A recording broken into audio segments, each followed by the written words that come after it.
저는 꽤 많은 사이드 프로젝트를 진행했습니다. 이렇게 거의 10개가 넘는 서비스들이 있는데요. 모두 수익화를 목표로 진행했고 웹과 앱을 다양하게 만들어 봤습니다. 그런데 이제는 거의 앱으로만 개발을 진행하고 있는데요. 수익화를 할 때는 앱이 훨씬 유리하다고 생각하기 때문입니다. 특히 개인 개발자가 혼자 사이드 프로젝트를 진행하면서 수익화를 목표로 한다면 더 그렇다고 생각합니다. 그 이유를 말씀드리겠습니다.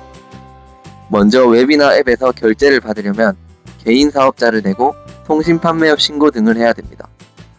물론 상황에 따라 다를 수는 있지만 사업자를 내지 않은 상태에서 가장 현실적으로 시작하기 쉬운 수익화 방법은 광고입니다. 광고 수익은 웹이나 앱에 광고를 넣고 사용자가 광고를 보거나 클릭하면 일정 수익이 발생하는 구조인데요. 웹에서 가장 대표적인 광고 플랫폼은 구글 애드센스이고 앱에서는 구글 애드몹이 가장 대표적입니다. 둘 다 구글에서 운영하는 서비스라 광고를 붙이는 방식은 비슷합니다. 그런데 제가 느끼기에는 수익화를 시작하는 난이도가 완전히 달랐는데요.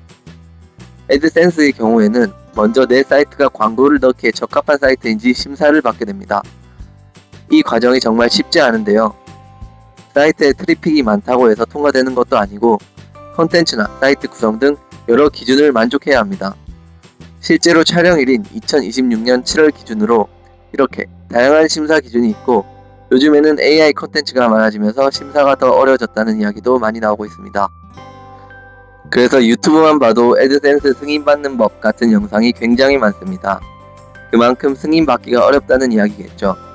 저도 실제로 여러 웹 서비스에 애드센스를 붙여보려고 시도했지만 승인을 받지 못한 경우가 대부분이었습니다. 결국 카카오 애드핏 광고를 넣어서 운영했는데 애드핏은 광고 단가가 낮아서 엄청난 트래픽이 있는 서비스가 아니라면 수익이 거의 의미 없는 수준이었습니다. 반면 애드몹은 승인 과정이 없습니다. 앱에 추가만 하면 배너 광고, 전면 광고, 보상형 광고 등을 바로 적용할 수 있는데요. 물론 앱은 플레이스토어나 앱스토어 심사를 통과해야만 등록할 수 있습니다. 하지만 제 경험상 이 과정은 애드센스 심사보다 훨씬 쉬웠습니다. 그래서 수익화를 시작하는 속도 자체가 훨씬 빨랐습니다. 그리고 제가 앱을 계속 만드는 이유가 하나 더 있는데요. 웹은 사용자를 계속 데려와야만 합니다. 검색이나 SNS를 통해 들어온 사용자는 원하는 정보를 보고 나면 다시 방문하지 않는 경우도 많습니다. 반면 앱은 한번 설치한 사용자가 휴대폰에 계속 남아있게 됩니다. 즉, 사용자가 늘어날수록 앞으로 광고를 보여줄 대상도 함께 쌓이게 됩니다. 저는 이게 웹과 앱의 가장 큰 차이라고 생각합니다.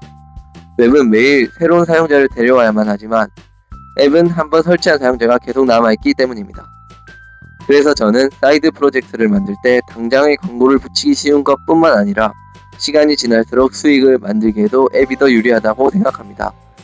물론 검색 유입이 중요한 서비스라면 앱이 더 적합할 수도 있습니다.